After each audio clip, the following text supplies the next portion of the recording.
Soyayya ka so ka ne soyayya mu gane mu kankamewa annabi ne shirya.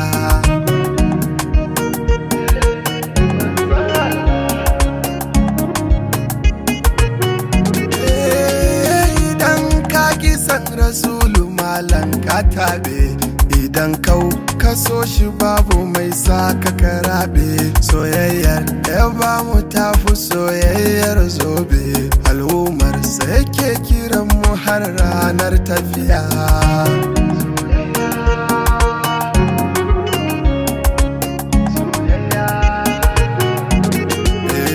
Ma'aiki ka kaunace mu sannan ka so mu, soyayyar ka gare mu ta wuce ta iyayenmu. Tun kafin kuka ya zo kake rarrashin mu, miyo laifi kuma ka ce ilahu ya yafe mu. Mun gode gatanmu mai zamani baya yin fargabar mai laya.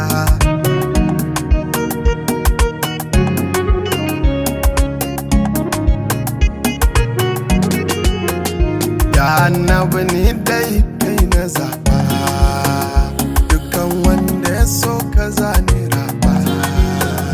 Soyayyar ka rasuli ita na surba, ayya uwa da ubana kanka ba su gaza ba. Na yi dace soyayya soyayya soyayya soyayya soyayya soyayya.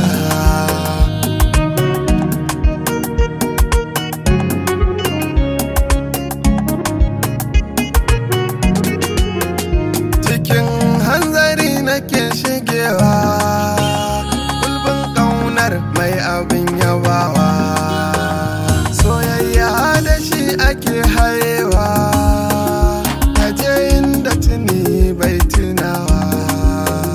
Soyayyar ma'aikinmu ita ce lasisi, shi ɗaya ne ya amsa sunansa khairun nasi. Jinsi ya cire mana wasu wasi, dausin la'agawa su kara ba mana kilasi.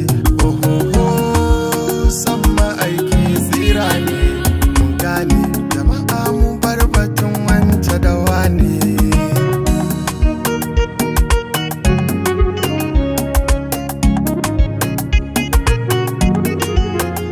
Annabi na so ka kaso ne masoyi, idan na kira ka ji ni buwaye.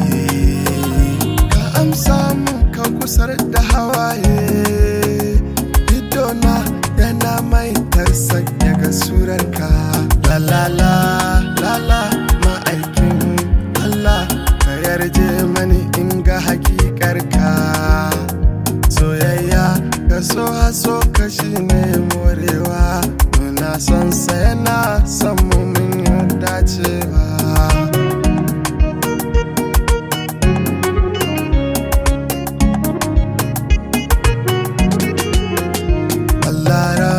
Kai yake yabawa, wa innaka la'ala nai ganewa. Ya ce tamkar kai bai kuma